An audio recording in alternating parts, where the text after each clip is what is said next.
Saudara-saudari sekalian yang dikasihi Tuhan, dalam doa aku percaya, kalimat yang terakhir kita ucapkan demikian. Aku percaya akan kebangkitan badan dan kehidupan kekal. Itulah iman kita. Hidup tidak hanya berakhir di dunia ini.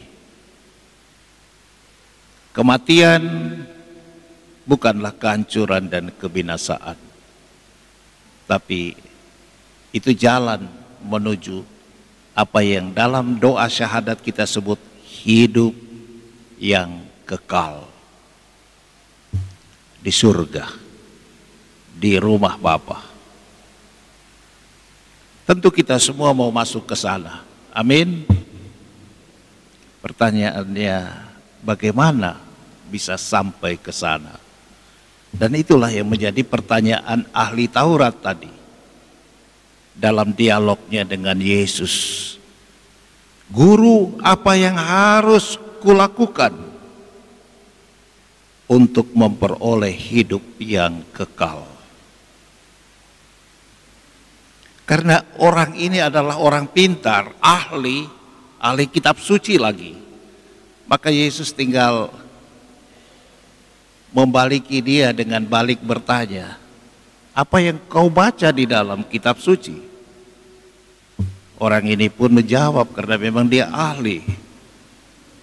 Kasihilah Tuhan Allahmu dengan segenap hati,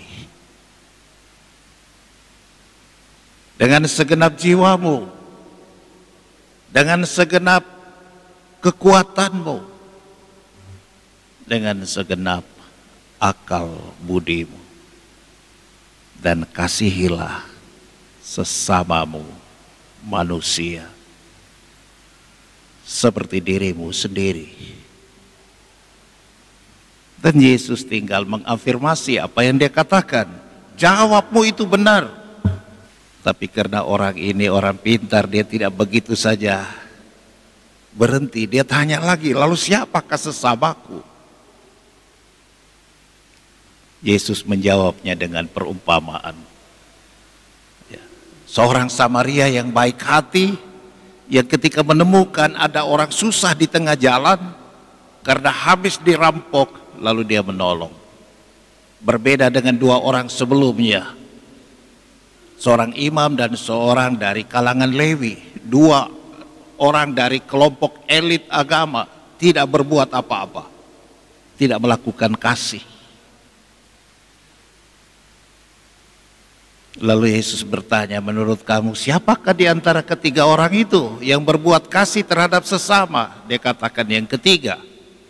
Yesus lagi-lagi mengafirmasi, membenarkan dia hanya dengan sebuah statement, pergilah dan perbuatlah demikian. Saudara-saudari, itulah amanat bagi kita semua. Pergilah dan perbuatlah demikian. Artinya pergilah dan praktekkanlah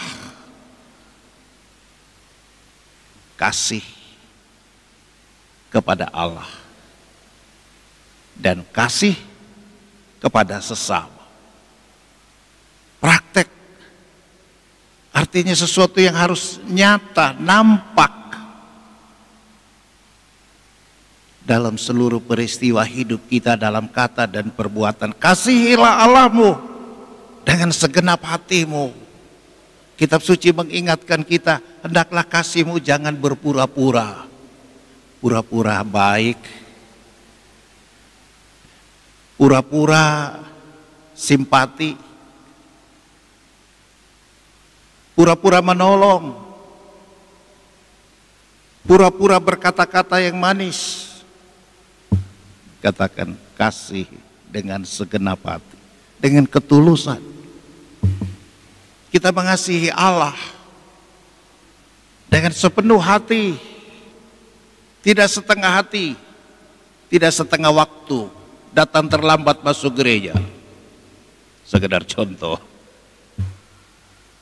Mengasihi Allah dengan segenap hati artinya kita juga mau berkomunikasi dengan Allah dengan menyiapkan waktu yang betul. kita agendakan. Lain kali orang mengatakan, pastor saya tidak bisa berdoa karena tengah malam atau malam, capek mak, ngantuk mak.